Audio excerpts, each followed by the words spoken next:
So we took a look at Osiris. This is the latest film from William Kaufman, who co-wrote it with Paul Reichelt. The film is produced by Andrew Lewis, Isaac Lewis, Max Martini, Christian Souza, and John Werbelaski. It is executive produced by Paul Reichelt, Ali Jazieri, and David Gendron. We have line production from Adrian Testolin. John Rome took care of the music. Mark Rutledge is on cinematography. Sarah Kaufman edits the piece, with Paul Alix on production design. Set decoration is John Lamkin. Natalie Tippett, costume design. Hair, makeup, special effects, creature stuff. We have Johnny Bullard, Sandy Lindala, Remy Sava, William Spataro, and Brad Proctor. All right, our cast. All right, who's up in the joint? We have got go here. Oh, it's pretty much the same. Okay, so Kelly is played by Max Martini. We have got Rhodey, played by LaMonica Garrett. Jax, played by Jaren Mitchell. Reyes, played by Michael Irby. Gibbs, played by David Meadows. Nash, played by Linds Edwards. Donnie, played by Tyler Galpin. Dawson Towery. Scars, played by Stanley White.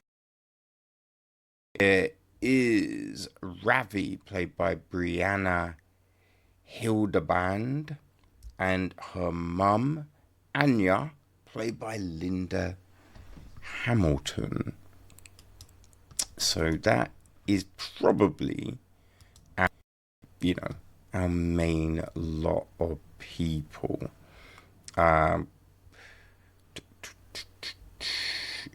Okay, so a puppeteer. Johnny Bullard is one of the puppeteers controlling one of our aliens, right? So the gist of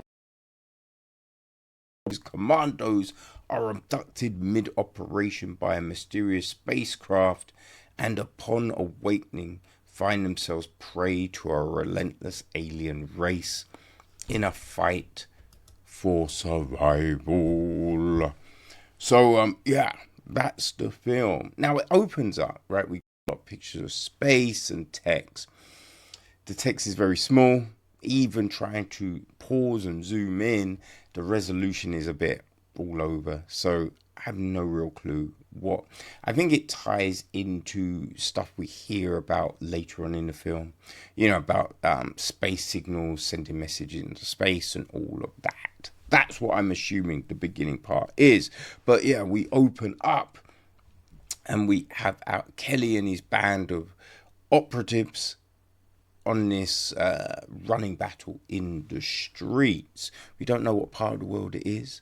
Just know that there's some sort of conflict going on, right? And it's all, perfunctory. It's all fine, right? It's, we've had things like warfare this year. So it doesn't, hold up to that. But it does its thing. The opening bits do their thing, They call in an airstrike. It's one of those ones where the enemy is just, it's cannon fodder, right? They're just there. However many you kill, there's 20 more of them.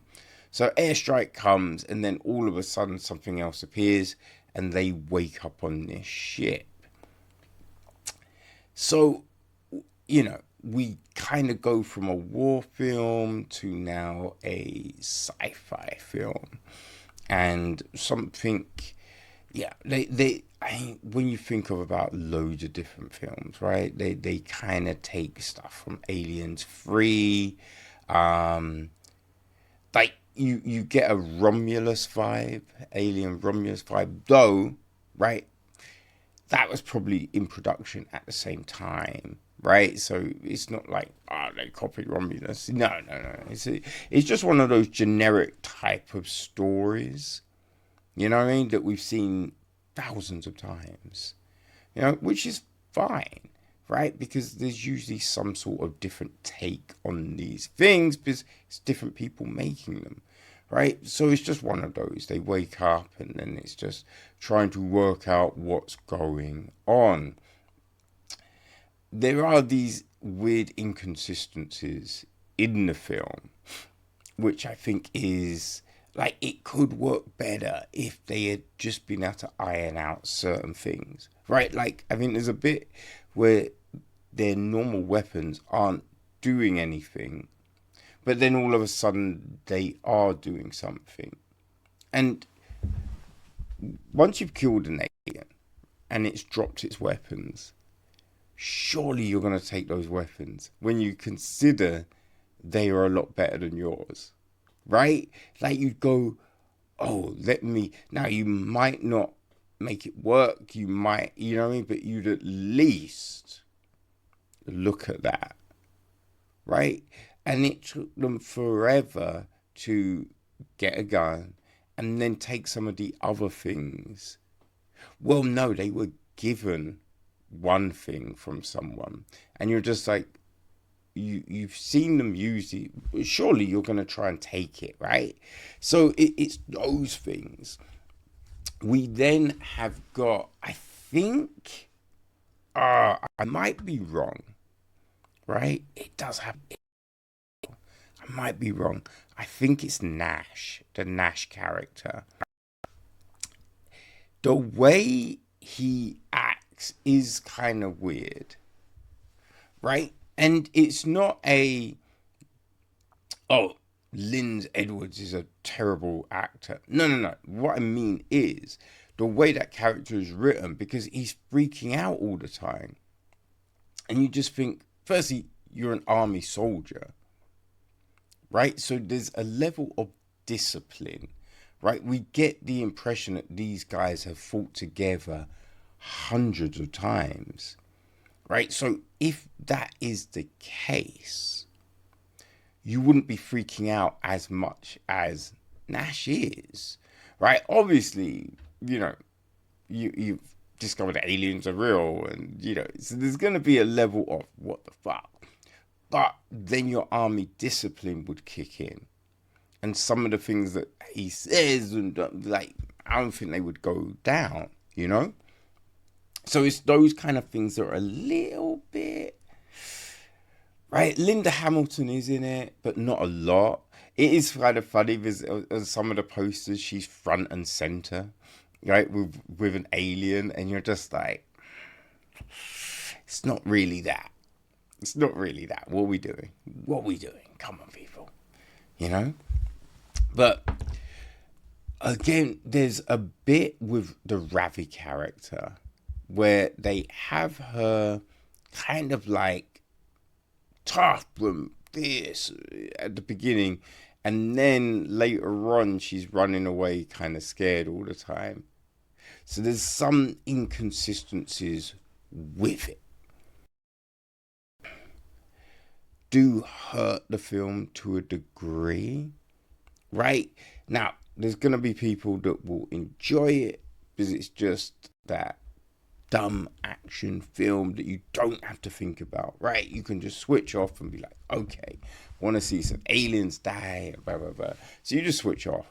But if you're really trying to think about it, it is the inconsistencies that will pull you out of the story, you know? And that's always a shame with these things, right? When you kind of consider the situation they find themselves in, right? And how long they've probably been there and all of that. It is a case of what the fuck are they eating, right? Like that. There's things that you're just like, okay, if there's been a certain period of, you know, time, how are you surviving in the respects of food and water? You know? That is, so there's things that aren't really resolved or answered, which are just like, what? It does feel like it's set up for a potential sequel, right? That's what it feels like. And I would say, now there was the those Arrow, you know, the when the DC TV, right? And you had the Arrowverse. Is it Stephen? I think it's Stephen Amell, right?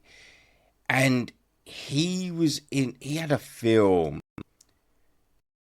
and it was on Netflix. It's Code 8. That's it. And then they did Code 8 Part 2 last year. We covered both on the podcast.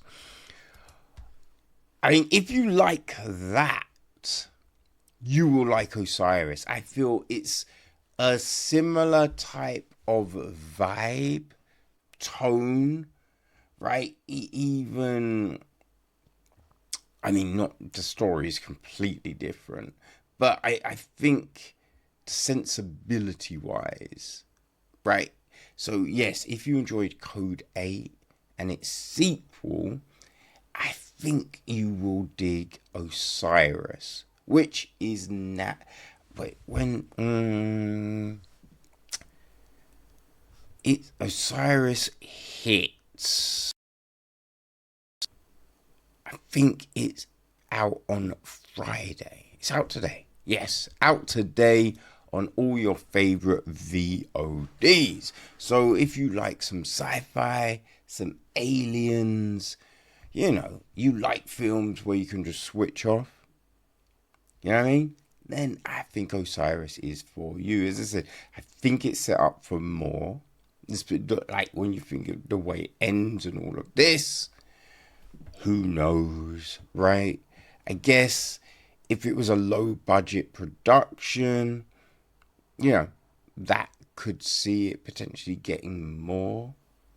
But yeah, I don't know. But yes, people, Osiris.